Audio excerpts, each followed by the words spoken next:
Ever been to a dinner party that goes completely off the rails? Oh, yeah. Like a car crash you can't look away from. Exactly. And get ready for some serious drama, because in J.B. Priestley's An Inspector Calls, he throws a dinner party, but with a huge helping of social commentary on the side. It's really something how Priestley takes this very ordinary event of family celebrating and uses it to dig into some really tough questions about social justice. It's like looking beneath the surface, right? You think it's going to be all champagne and toasts. But then, bam! The play slams you with this underlying tension that nobody's acknowledging. Exactly. It's like he's saying, don't let the fancy setting fool you. There's something deeply wrong with this picture. Okay, so let's set the stage. Love. We're talking about the wealthy Burling family, right?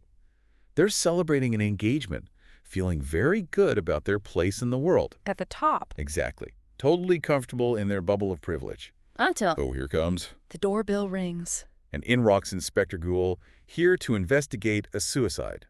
A young woman named Eva Smith. And right away, Priestley hooks you. Because Eva Smith, she's an outsider. A working-class girl, someone who seems totally unconnected to the Burlings world. But of course, appearances can be deceiving. Because as the inspector digs deeper, it turns out every single one of them is connected to Eva Smith in some way. It's like a puzzle, right? Mm-hmm.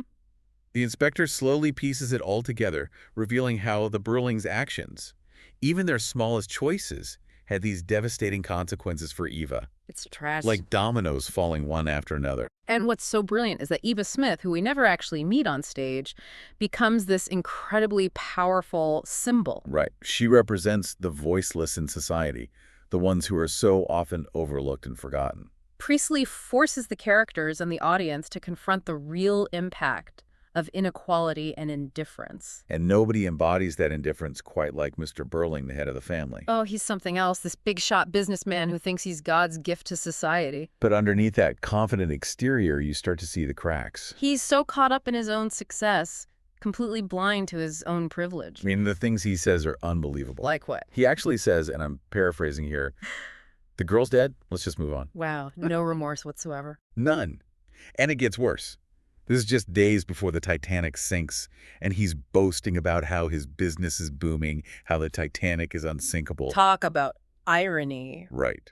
Priestley's use of dramatic irony is masterful. Because it highlights just how clueless and out of touch Mr. Burling really is. It's like Priestley is holding up a mirror to society, showing us the arrogance and short-sightedness of the upper classes. He wants us to see that this isn't just a family drama. This is about a system built on shaky ground. A system that's ripe for disaster. Exactly. And that brings us to the play's much larger critique of capitalism. Which is?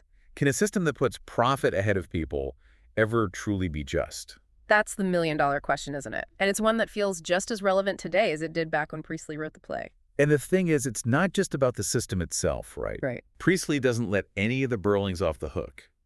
Even the ones who seem sympathetic at first. Not a single one. It's like he's saying we're all responsible to some degree. For the world we create. Exactly.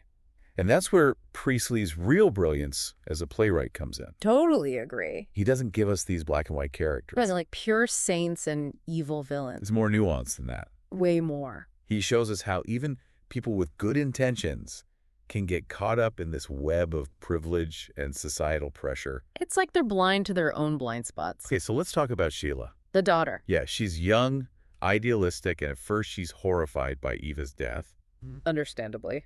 But then we find out that she got Eva fired from a shop job. What? Why would she do that? Jealousy. No way. Yep.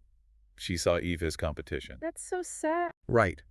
It just goes to show you how deeply ingrained these social hierarchies are. Even young women are taught to compete with each other instead of challenging the system that holds them back. And it's a good reminder for all of us. Absolutely. Even our smallest actions can have huge consequences. Like ripples on a pond. Okay, but it's not just about class, is it? The play also digs into gender roles. Huge time for that, especially in 1912. Right. Women had very few options back then. Eva's story really highlights that as a young, working-class woman, she was incredibly vulnerable, not just to economic exploitation, but to sexual exploitation as well. And then there's Gerald. The fiancé. Yeah, he admits to having an affair with Eva. Even tries to say he was rescuing her. Oh, please. Seriously. But his side of the story is very different from what Eva actually experienced. Classic case of a man in power taking advantage of a woman with limited choices. It's heartbreaking. life. Especially when you realize how hard Eva was trying to create a better life for herself. And she just kept getting knocked down. Exactly.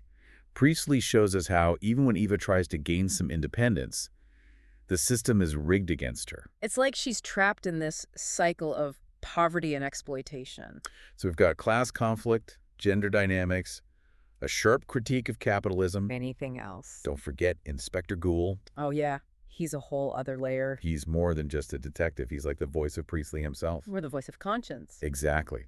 He cuts through all the Burling's excuses. Like a hot knife through butter. And he delivers some of the most powerful lines of the play. Yeah. Like when he tells Mr. Burling, public men have responsibilities as well as privileges. Ooh, that's a good one. Right. It's like he's saying we can't just isolate ourselves, pretend that the struggles of others don't affect us. Exactly. What happens to one happens to all of us in the end. That our lives are connected even when we don't realize it. Yes. He's pushing for a more compassionate way of living in the world. A recognition that our actions, even our inactions, have these ripple effects. Like throwing a stone in a pond. Exactly. And those ripples, they can spread further than we ever imagined. And this is where the play's ending really gets you thinking. It's a powerful ending. It is. And I don't want to spoil it for our listener, but Yeah? let's just say Priestley doesn't exactly wrap everything up in a neat little bow. Oh, no, not at all. Just when the Burlings think they've managed to sweep everything under the rug, And protect their precious reputations. Priestley throws in this incredible twist.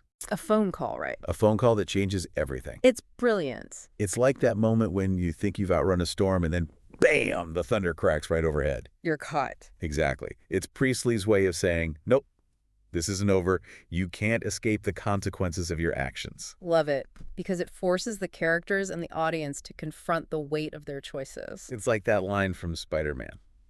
Let me guess. With great power comes great responsibility. You got it. And that's what makes an Inspector Calls resonate so strongly even today. Even after all these years. It's a timeless story about social justice, about responsibility, and the dangers of unchecked greed. Those themes never really go away, do they? Sadly, no.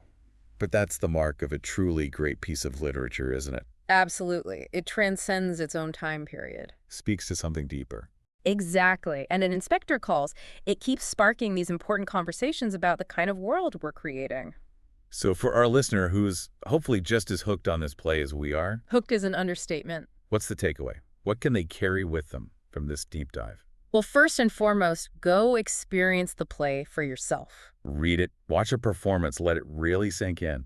Don't just focus on the plot, though. Pay attention to the details, the way the characters interact, the social dynamics at play. Those subtle hints that Priestley tucks in between the lines. Because the real power of an Inspector Calls isn't just in its message, it's in the questions it makes us ask ourselves. About our own biases, our Yeah. place in the world, our responsibility to others. It's a call to action. It is. Because even though the play is set over 100 years ago, A whole different time, you'd think. the issues that tackle social inequality, responsibility, greed, they're more relevant than ever. Truer words have never been spoken. So as you go about your day, remember the inspector's words. We are all members of one body. Think about it. What will you do to make a difference?